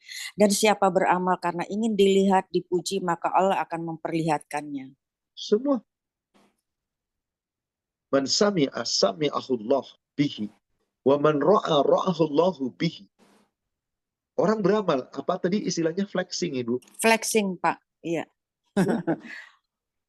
Didengar orang, wih hebat orang itu, dermawan, orang itu amalnya banyak, kedengaran semua, memuji semuanya. Itulah sekutu Anda. Anda telah menyekutukan Allah dengan orang yang menginginkan Anda memuji Anda. Siapa yang beramal lalu diperlihatkan, nih saya pamerkan di medsos dan seterusnya, saya lagi beramal, saya lagi ibadah, saya lagi umroh, lagi di Mekah, pamer nih kekayaan saya, ini apa yang saya lakukan. Silakan dilihat oleh orang. Nanti kata Allah, itulah sekutu Anda, minta sama sekutu Anda. Karena Allah ketika seorang beramal tidak butuh sekutu. Yang menyekutukan Allah dalam beramal yaitu pamer kepada manusia. Allah katakan, mintalah pahala kepada yang Anda pamerkan itu.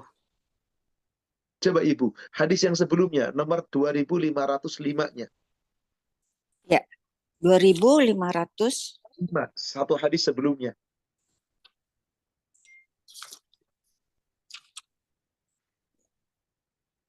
Dari Abu Hurairah radhiyallahu anhu katanya Rasulullah Shallallahu alaihi wasallam bersabda bahwa Allah tabaraka wa taala berfirman, aku tidak butuh sekutu dalam segala-galanya. Karena itu siapa yang mengamalkan suatu amalan lalu dia menyekutukanku dalam amalnya itu dengan selainku, maka aku tinggalkan amalnya itu padanya dan pada sekutunya. Nah, subhanallah. Nanti nggak dapat apa-apa. Di yaumil akhir, Allah serahkan semuanya kepada sekutunya. Silakan kamu minta pahala kepada orang yang dulu Anda telah pamerkan kepadanya, yang Anda minta dipuji olehnya. Na'udzubillah. Nggak ada nilainya Bapak Ibu. Wallahu a'lam. Berikutnya. Iya.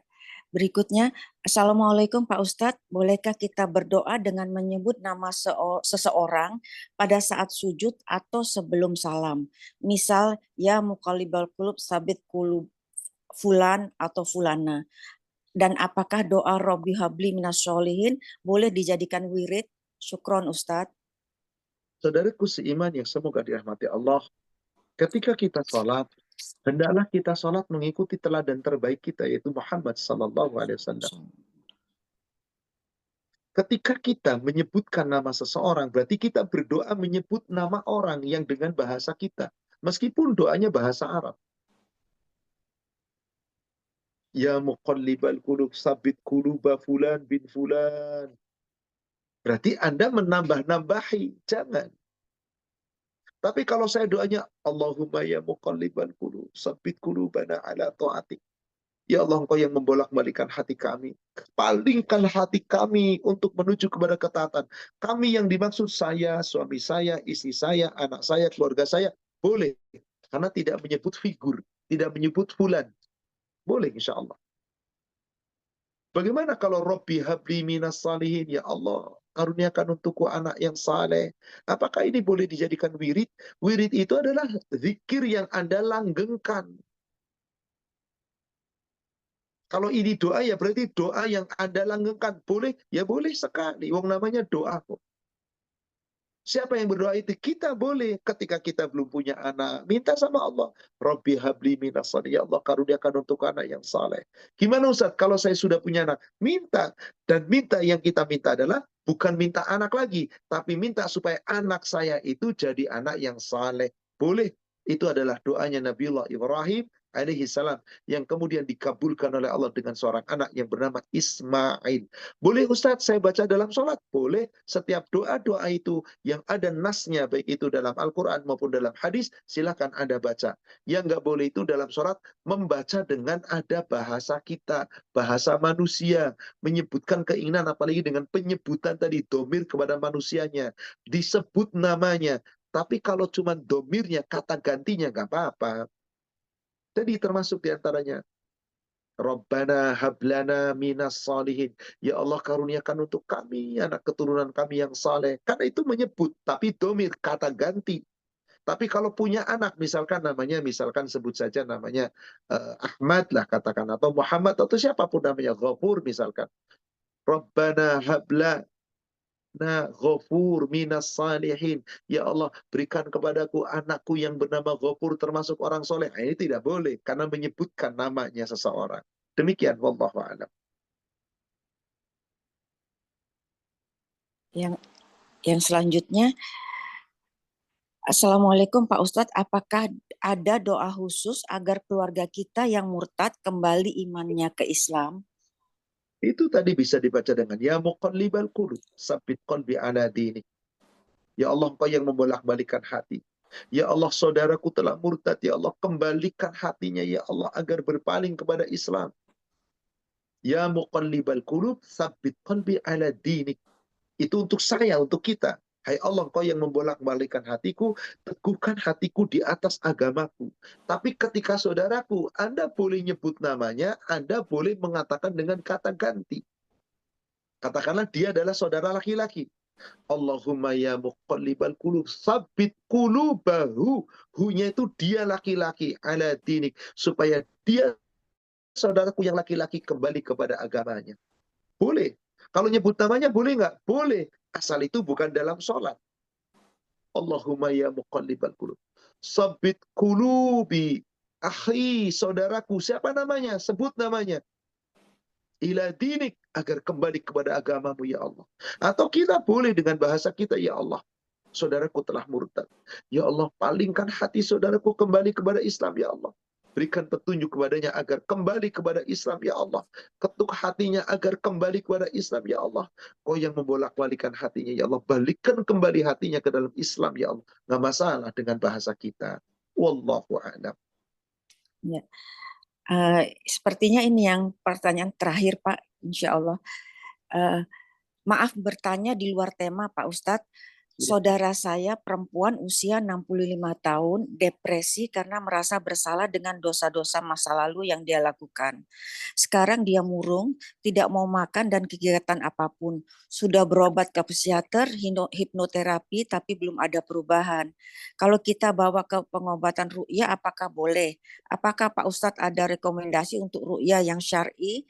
Kira-kira di mana? Jazakallahu khair. Saya ingin bertanya dulu, mudah-mudahan bisa dijawab oleh penanya. Bagaimana ibadah saudara itu yang tadi usia 65 tahun itu, yang depresi akibat merasa bersalah? Ibu Nina Al-Bugis barangkali ada. Silakan. Ya. Kalau keterangannya lebih jelas mungkin lebih bagus. Ibu Nina Al-Bugis silakan. Ini saya sudah ya. Boleh, kalau mau di-unmute boleh. Ya, saya unmute.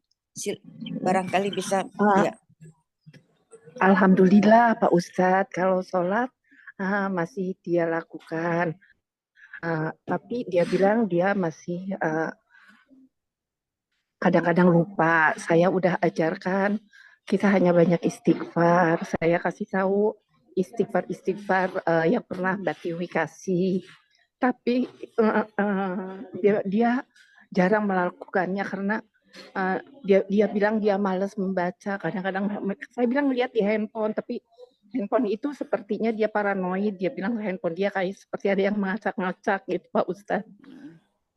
Tapi Baik. sholat dia masih lakukan, baca Quran juga hanya saya bilang nggak apa-apa baca Quran hanya 1 lembar, coba dibaca, udah sebisanya begitu Pak Suka ikut Ustadz. pengajian apa enggak, Bu? Suka dengerin pengajian atau tidak? Dia tinggalnya sebetulnya di Ciamis, tapi saya memang tinggal di sini. Kebetulan dia lagi di sini, karena dia lagi berobat, dibawa ke psikiater. Hanya sayang, psikiaternya itu memang bukan muslim. Baik, Ibu coba ajak ikut kajian. Dengarkan meskipun di Zoom, atau kalau perlu datang di pengajian. Biarlah dia datang dulu, mungkin tidak serius, cobalah. Supaya tertarik dulu. Sebab apa? Untuk merubah itu, maaf, gak perlu ke psikiater. Apalagi non-muslim. Lah bagaimana mungkin kita punya masalah jiwa kita dengan Allah, kenapa datangnya ke non-muslim? Psikiater itu pasti akan menyembuhkan dengan cara yang ya seperti apa yang dia punya ilmunya. Hipnoterapi, nggak ada pengobatan dalam Islam. Hipnoterapi itu nggak ada. Hipnoterapi itu seakan-akan dilupakan, dibuat tidak ini, sadarkan diri, baru kemudian dimasukkan sesuatu. Nggak perlu. Yang terbaik adalah makin mendekat dengan Allah, adapun dia murung dengan dosa-dosa yang lalu, sampaikan kepadanya ayat-ayat Al-Quran yang menjadi penghiburan bahwa Allah itu nggak mungkin tidak memaafkan. Allah itu memaafkan seluruh dosa. Ibu, mumpung masih ada dan Ibu ketemu, tolong Ibu catat ayat-ayat ini, bacakan di hadapannya nanti. Pertama, surat 39 ayat 53 dan ayat 54. Bahwa seorang berdosa, kayak apapun dosanya, yang penting mau bertobat, maka Allah ampuni seluruh dosanya. Seluruhnya. Jangan takut. Lalu sampaikan pula surat 6, surat Al-An'am ayat 54. Bahwa Allah itu memiliki sifat serahmah, kasih sayang yang luar biasa. Apa sifat rahmat Allah? Siapapun yang berbuat kesalahan dan dosa sebanyak apapun, selagi dia mau kembali kepada Allah dan memperbaiki diri, Allah ampuni seluruh dosanya. Ibu kemudian sampaikan pula Sahih Muslim di nomor hadis nomor 2368. Di situ Allah menjamin setiap malam Allah bentangkan tangannya menerima tobat seorang hamba yang selalu berbuat dosa di siang hari. Di malam hari berbuat dosa, Allah bentangkan tangannya di waktu siang ketika mereka berbuat dosa di malam hari. Pintu tobat tidak pernah tertutup. Pintu tobat tidak pernah tertutup. Kemudian Ibu sampaikan pula hadis yang lain, Sahih Muslim, nomor hadis 2362-63. Di situ kalau ada orang bertobat selama belum kiamat, Allah terima tobatnya. Bahkan Allah sangat suka menerima tobat seorang hamba. Lebih suka dari hamba, barangnya hilang, ketemu kembali barangnya. Allah apabila ada seorang yang sesat, kembali bertobat, maka Allah sangat gembira. Sampaikan ini Ibu untuk penyemangat. Lalu kalau Ibu bertanya, adakah tempat ruqyah khusus? Adakah rekomendasi dari saya, dari Pak Ustadz? Saya cuma rekomendasikan, gak perlu datang kemanapun. Gak usah datang ke Ustadz tempat ruqyah, gak usah datang ke psikiater, gak usah datang ke tempat-tempat apa tadi, hipnoterapi, gak usah. Datang langsung sama Allah, ngadu sama Allah. Ya Allah, banyak-banyak istighfar. Banyak-banyak istighfar. Di hadis nomor 2. Yang mudah-mudah, jangan sulit-sulit. Kalau dia nggak bisa ngapal, udah istighfar aja. Astaghfirullah wa atubu ilaih. Itu aja. Banyak-banyak. Di nomor hadis Muslim 2323. Rasul perintahkan kita banyak istighfar. Setelah banyak istighfar, cobalah ajak supaya datang ke kajian. Atau minimal mendengar kajian. Kemudian apalagi setelah itu Anda nggak perlu ruqyah, minta sama siapapun. Ruqyah diri Anda sendiri. Ajarkan ruqyah tiap hari selesai sholat. Ruqyah dengan dzikir setelah sholat jangan pernah ditinggalkan. Pagi petang dzikirnya jangan pernah ditinggalkan. Semampunya Apabila Anda merasa lagi gundah, maka bacalah ayat ruqyah. Mau Al-Ikhlas 1 boleh, Al-Ikhlas, Al-Falaq, Anas boleh, Al-Fatihah saja boleh, mau Al-Baqarah 255 boleh. Silakan surat Al-Quran semuanya ruqyah. Lalu Anda baca sendiri dengan tulus dan ikhlas. Anda tiupkan ke dalam tangan Anda, lalu usapkan ke tubuh Anda sendiri. Tolong Ibu bimbing lakukan seperti itu. Bismillah. Insya Allah. Semoga Allah balikan hatinya ke dalam ketaatan. Jadi saran saya, nggak perlu datang kemanapun. Dia sedang di Ciamis, dia sedang berobat ke Jakarta. Tolong berobatnya nggak usah ke psikiater, nggak usah ke siapapun. Berobat sama Allah. Karena apabila kita sakit, apapun sakitnya yang nolong, yang menyembuhkan adalah Allah. Wa idza maridtu wa huwa yashfin. Demikian. Wallahu a'lam. Ternyata ada pertanyaan satu lagi menyusul. Oke. Ya, maaf Pak, tadi itu Quran surat 39 ayat berapa Pak? 39 ayat 53 dan 54. 53 dan 54. Ya. Surat 6 ayat 54. 54, ya. Ya. Ini pertanyaan yang selanjutnya. Apakah ruh kita yang berjanji dengan Allah di rahim ibu adalah percikan dari Allah, artinya Allah ada dalam hati kita dengan Asmaul Husnanya? Tidak boleh kita mengatakan seperti itu. Allah bersama kita bukan berarti Allah di dalam diri kita. Ruh Allah itu bukan ruhnya Allah, tapi ruh ciptaan Allah.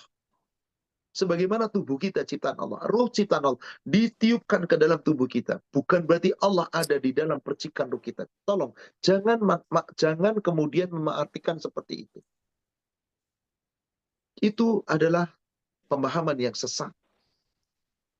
Silakan kita bisa lihat. Surat 32 ayat yang ke-9.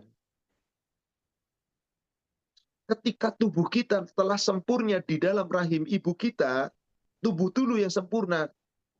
Lalu Allah katakan, "Tsumma sawwahu." Kemudian Allah sempurnakan ciptaannya dalam rahim.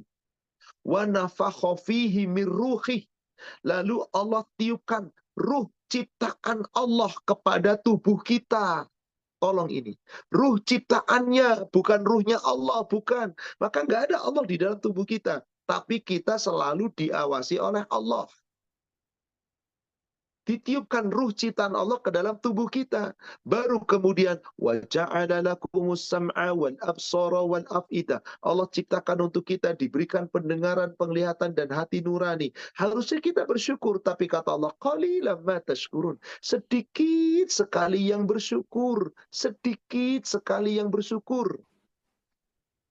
Jangan sampai sedikit. Semoga kita termasuk yang banyak. Lalu, bagaimana dengan Asmaul Husna? Asmaul Husna itu nama-nama Allah. Bukan kemudian kita jadikan supaya kita menyatu dengan Allah. Bukan. Tapi nama Allah itu kita jadikan sebagai apa? Sebagai nama yang kita sebut ketika kita berdoa mohon kepada Allah. Untuk kita bertawasul. Nama Allah itu adalah nama-nama kebesaran Allah, nama keagungan Allah. Kita menyebut nama Allah bukan untuk apa-apa, untuk bertawasul. Karena Allah memiliki nama-nama yang baik, nama Asmaul Husna itu nama yang baik, maka Allah perintahkan kepada kita, sebut nama Allah itu ketika kita berdoa. Bukan supaya kita menyatu, bukan. Di surat 20, surat Toha ayat 8, Allah berfirman, Allahu la ilaha illahu. Tidak ada ilah kecuali Dia. Dialah Allah. Lahul asma'ul husna. Dia, Allah, memiliki nama-nama yang baik. Allah yang punya. Bukan berarti dengan kita menyebut Asmaul Husna, bisa ruh Allah itu ada di dalam diri kita. Bukan. Lalu bagaimana kita memanfaatkan Asmaul Husna? Coba lihat surat 7, surat Al-A'raf ayat ke-180. Ini cara memanfaatkannya. Walillahil asma'ul husna, dan milik Allah adalah nama-nama yang baik. Fad'uhu biha, berdoalah kamu memohon kepada Allah dengan menyebut asma'ul husna itu. Jadi bukan supaya kita sebut asma'ul husna nanti ruh Allah menyatu dengan kita, jangan. Tapi kita menyebut nama Allah dalam rangka meminta. Ya Rahman, Ya Rahim, Ya Malik, Ya Qudus, Ya Razzaq, Ya Fatah. Sebut saat kita meminta rizki, ya Allah karuniakan untuk rizki yang halal dan barakah. Anda meminta ampun, Ya Ghaffar, Ya Tawwab, Ya Afu, Ya Ghafur, Ya... Semuanya kita minta kepada Allah. Ya Jabbar, Ya Qahar, Ya Rahman, Ya Rahim.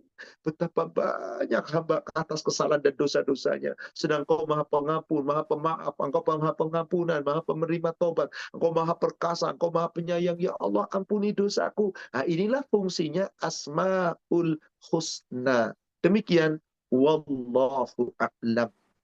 Masih bisa satu pertanyaan lagi, Pak Afwan? Silakan. Ya, ini agak panjang tapi izin bertanya, apakah yang harus saya nasihatkan kepada menantu saya yang marah kepada ibunya ketika memberitahu istrinya yang adalah anak saya, hamil anak kedua, lalu si ibu atau mama mertua anak saya itu minta untuk digugurkan saja. Dan anak menantu saya sangat marah dan akhirnya sudah lebih dari sebulan ini tidak mau berhubungan dengan mamanya dan tidak menurut anak menantu. Dan menurut anak menantu saya, mamanya itu memang selalu tidak pernah merasa bersalah. Mungkin dulu ketika belum menikah, dia memilih mengalah ketika sang mama marah, walaupun kesalahan bukan pada diri si anak. Tetapi untuk masalah yang sekarang ini, anak menantu saya betul-betul tidak bisa menerima perlakuan mamanya sendiri. Alasannya hanya mereka masih muda untuk punya 2 anak. Untuk anak menantu dan anak saya 22 tahun dan mereka sah menikah. Lalu bagaimana Ustadz? Saudaraku seiman, tolong kepada menantu Anda, sampaikan ini kepada dia. Kesalahan ibu sekesal apapun, separah apapun, tidak boleh anak tidak memaafkan. Ketika si anak tidak lagi berbicara sama ibunya, haram, dosa besar. Urusan dosanya si orang tua, urusan orang tua. Permasalahannya dia minta ketika istri saya hamil, minta digugurkan. Ya jangan dipenuhi. Sudah urusan Anda kok. Tapi ibu saya marah-marah. Biarkan ibu Anda marah-marah. Tapi Anda jangan putus silaturahim. Ketika Anda memutuskan silaturahim dengan ibu Anda, maka sesungguhnya Anda telah memutus rahim. Maka Allah tidak pernah akan ridho orang yang suka memutus silaturahim. Tolong camkan itu. Kenapa? Karena Allah yang telah orang tua kita, ibu kita yang hamil kita, dan Allah menciptakan kita melalui ibu kita. Bagaimana mungkin Allah akan ridho kalau Anda membuat orang tua tidak ridho? Ibu, lihat Bulughul Maram nomor hadis 1485 di PDF nomor hadis 1503.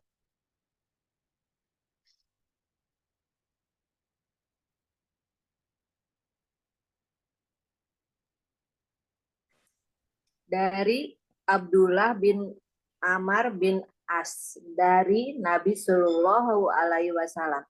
Ia bersabda, keridhaan Allah adalah keridhaan ibu bapak dan kemurkaan Allah adalah dalam kemurkaan ibu bapak.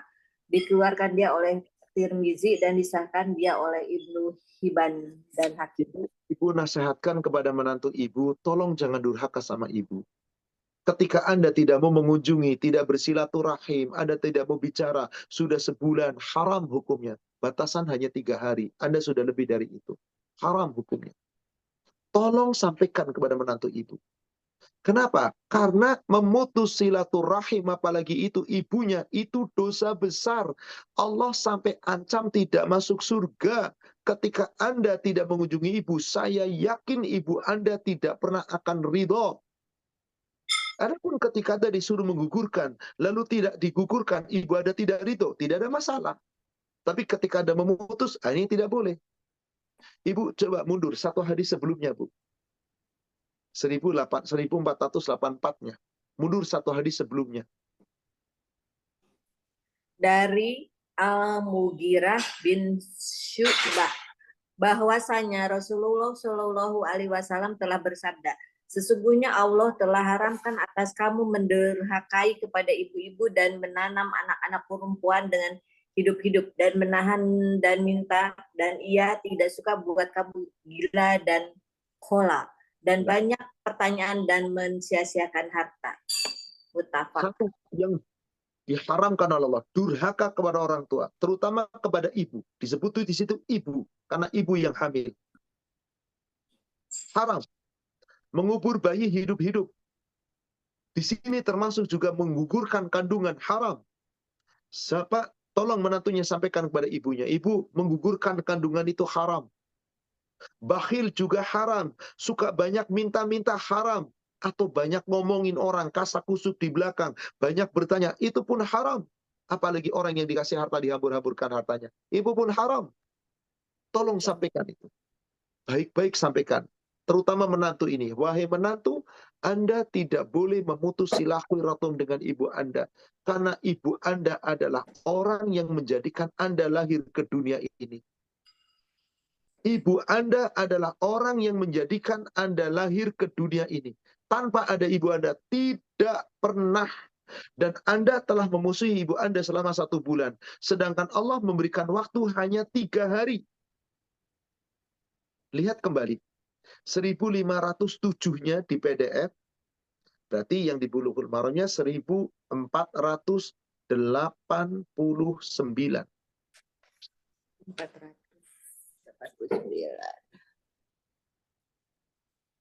Dari Abi Ayyub, bahwasanya Rasulullah Shallallahu Alaihi Wasallam telah bersabda, tidak halal seorang muslim tidak damai dengan saudaranya lebih dari 3 malam, yaitu mereka bertemu, lalu yang ini berpaling dan yang berpaling, dan yang itu berpaling. Tetapi orang yang paling baik di antara keduanya ialah yang memulai memberi salam. Muttafaq. Subhanallah. Anda terhadap saudara sesama muslim, orang lain loh, nggak punya hubungan darah. Bertengkar lebih dari 3 hari sudah tidak boleh. Itu ibu Anda. Tolong sampaikan kepada menantu Anda, semoga apa yang disampaikan tadi bisa dengan baik disampaikan, semoga islah, dan si menantu Anda wajib mengunjungi ibunya kembali. Mintalah maaf. Ibunya mau marah kayak apa, tolong senyum, jangan dimarahin lagi, terserah. Yang penting Anda tidak boleh marah sama ibu Anda. Urusan ibu Anda marah bukan menjadi tanggung jawab Anda. Demikian, wallahu a'lam. Demikian Ibu, Bapak sekalian yang semoga dirahmati Allah, para jamaah Askia yang semoga dirahmati Allah, kajian kita pada pagi hari ini, insya Allah semoga membawa manfaat dan hikmah. Kita akan lanjutkan sesi kedua di pertemuan yang akan datang. Semoga Allah meridhoi kita. Mari sama-sama kita akhiri dengan membaca doa kafaratul majlis. Subhanaka Allahumma wa bihamdika asyhadu an la ilaha illa anta astaghfiruka wa atubu ilaik. Alhamdulillah billahi taufik. Assalamualaikum warahmatullahi wabarakatuh. Waalaikumsalam warahmatullahi wabarakatuh. Baik, saya mohon pamit. Barakallahu fikum untuk semuanya. Maksud Jazakallah. barakallah. Saya mohon pamit, Bu. Iya, Ustaz. Ya. Oke.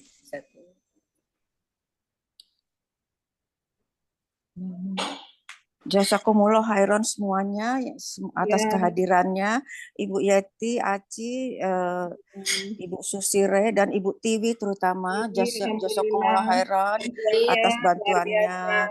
Barakallahu fiik semuanya. Maaf lahir batin. Ya, sama Fatma juga terima kasih banyak. Sama-sama. Ya. Alhamdulillah.